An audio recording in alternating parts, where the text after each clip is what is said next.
everybody, welcome back to my channel. I know once again it's been a minute, but today I'm going to update you on my pregnancy. Still obviously my third trimester. I'm 36 weeks in a couple of days. Kind of a lot that's been going on in this last trimester, so I'm here to update you. Hopefully I can get this done without the heat kicking in, because when the heat kicks in it's kind of noisy. But here we go. So I'm still going to the chiropractor, so I go twice a week now instead of like 3 times, but it's not like I really need to go more than twice. That has been so helpful. I like highly recommend going to a chiropractor if you're pregnant. Even if you're not pregnant, just I highly recommend it.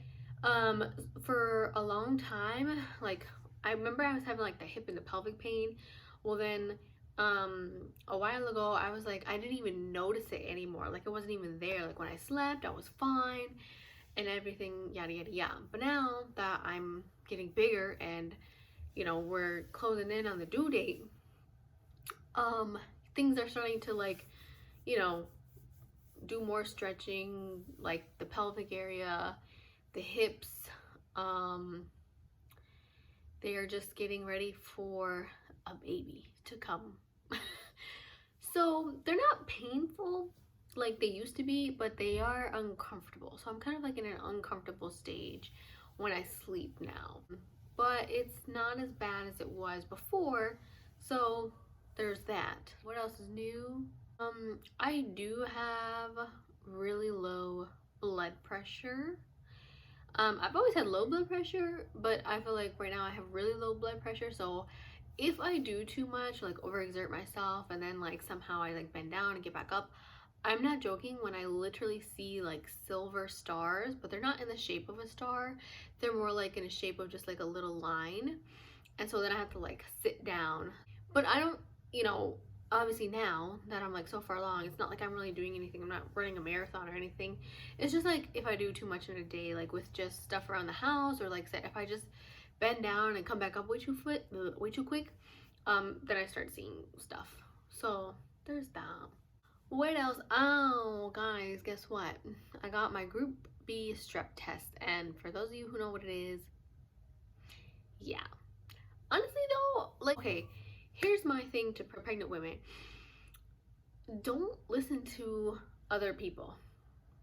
Honestly, like, because everybody's pregnancy is different. People, like, think things are like the worst thing in the world. Some people are like, oh, that was barely nothing. Honestly, just do you. Listen to yourself. Like, just experience things for yourself. Because, like, for example, when I had to do like the blood glucose test or whatever, and had to drink that drink, prior to that, you know, there was tons of people saying, oh, it was nasty, it was so bad, yada yada yada. And then I personally didn't have a problem with it. And then the Group B strep, people are like, oh yeah, you know, they're like complaining about it. And it literally was hardly anything at all, honestly. I think maybe the reason people complain about it is because you literally, when you're pregnant, you just can't be modest, okay? Like, your doctor's gonna see you everywhere, you know, so you just can't be modest. And if that's something that bothers you, well, you kind of have to let it go when you're pregnant, okay? I'm just putting that out there because it's true. So that wasn't bad at all, honestly, and that came back all good to go. Like I don't have it, so that's good. Here's the big thing, everybody.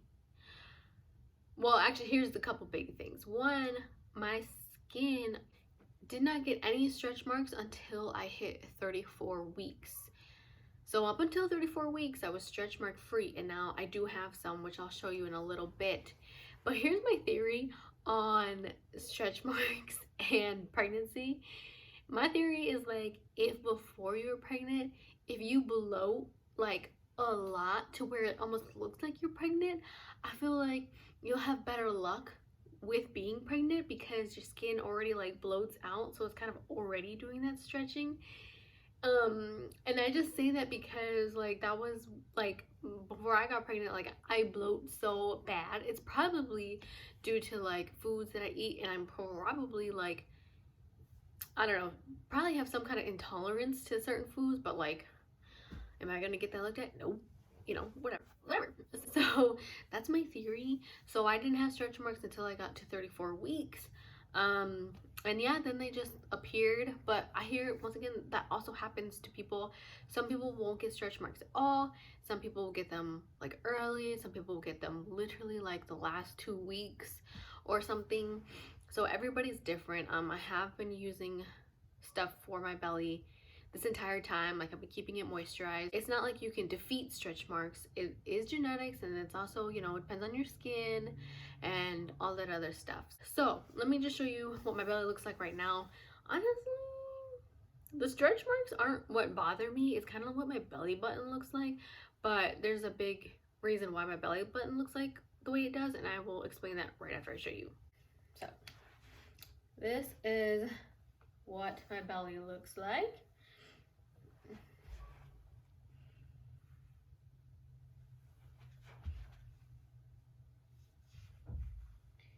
So you can kind of see, like right here, the stretch marks, and then my belly button. So why does my belly button look like that? I mentioned this before a while ago that I have an umbilical hernia. So like, it's very common in pregnancy, but basically, like, if your belly button actually really starts to like pop out, that's usually what it is. And when I first like was told about it by my doctor, I didn't really think anything of it. I was just like, but it kind of made me nervous, obviously, because I was like, oh, that doesn't sound too good. But you know, she was like, you know, it's fine. Like, usually they go away after you have the baby, not while you're pregnant. But usually they do, like, for some people they do go away. And so, like, I really didn't think anything of it because it was like, it was fine. But since I'm getting bigger and, you know, there's less room in my stomach and the baby's in there, it has gotten worse, I would say. Unfortunately, last time I went in to see my doctor, which was last week, I was telling her about it because a couple reasons. My belly is so itchy all the time, and I lotion it, put oils on it, I lather it up, and like, it's helpful, but it's not really like doing much for me. And then, like, when I itch my belly, which I know you're not supposed to, and I try not to, it kind of stings. It's like it stings my skin, but not from the outside, but from the inside, if that makes sense. And then, like, if I just push, like, if I just touch something onto, like, my belly button, just a little touch, it aggravates that hernia site. And so for a while, it was like acting up, and it was really actually like a little painful. And I've been watching it because she told me, like, if it gets swollen or red or like hot, or there's like one more thing, then I'd have to like come in right away. And I can't really tell if it's swollen. Obviously I could tell if it does get red, but it hasn't gotten red. It does get really warm, but that's kind of like the only thing. It's not fun. It's very uncomfortable. Like I said, it's itchy. If it gets aggravated, then it hurts pretty much like the whole day. And because little man's in there with like not so much room, I feel like he's also kind of pushing up against it. So sometimes that does hurt as well. So the reason I bring that up is because last time I was at my doctor, I was telling her all this, and she was like, she basically told me that I most likely will need surgery after like the baby is born sometime. But at the same time, though, I don't know, I'm gonna see her again like in 2 days, so I'm gonna like ask her again about it, because it kind of seemed like she did make it seem like I would need surgery, like I would actually need it. But I'm gonna kind of get like clarification on that, because she told me that she was gonna talk to a colleague of hers to figure out what what we should be doing. But right now I'm just like monitoring it myself, and then obviously like they'll monitor it after I give birth. But she did tell me that I would need it fixed before any future pregnancies.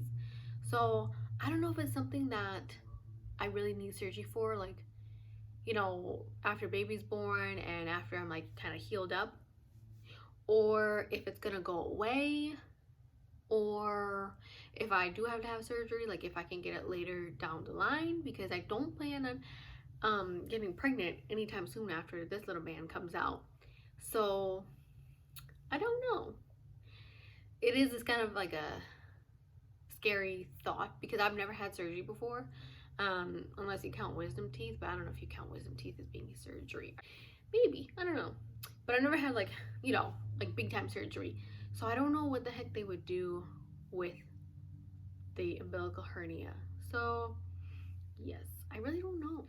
I think, oh, and then this new thing, I was gonna say, I think that's all, but there's this new thing that just started happening to me is that when I'm sleeping, no matter like what side I'm sleeping on, my right or my left side, my hands will like kind of go numb and they'll like kind of like almost like a cramp up almost. Like one morning, like I try to sleep with my hands flat, like if it's under me or if it's like on top of me, just like this. Like I try not to go like, you know, anything like that. But one morning, my hand was kind of closed like this, and I was trying to open my hand, and I literally had to like force my fingers open because they were kind of like just stuck there. So now that's been a thing. I don't know what that's about. So I'm gonna talk to my doctor about that. But it's so weird because then I feel like my fingers are swollen a little bit too. So I don't know. I guess maybe, I don't know. My body's just getting ready for a baby. I don't know how that's getting ready for a baby, but it's weird. So yeah, I don't know. All right, before I say that's it, is that really it? Yeah, I think so. No predictions on when I'm gonna have this baby, if it's gonna be earlier or if it's gonna be on my due date or after my due date. I have no idea. So he could arrive anytime within the next 3.5 weeks, honestly. I think that's it. I have done the nursery. For the most part, no, I would say, yeah, it's pretty much done. I did one last load of laundry the other day to like wash the rest of the stuff that we had. But it's not gonna be my last load, obviously, because we still got more things to get. But whatever. So now I need to go get some more little nursery hangers and hang up the rest of the clothes. So when I do that, I'll show you what the little nursery room looks like. It's so cute. I'm so excited. Excuse me. We'll see you guys in my next video. Thanks for watching. Don't forget, like, comment, subscribe, share with your friends. Maybe they can learn something about being pregnant. But yeah, guys, I'll see you guys in my next video. Thanks for watching. Bye.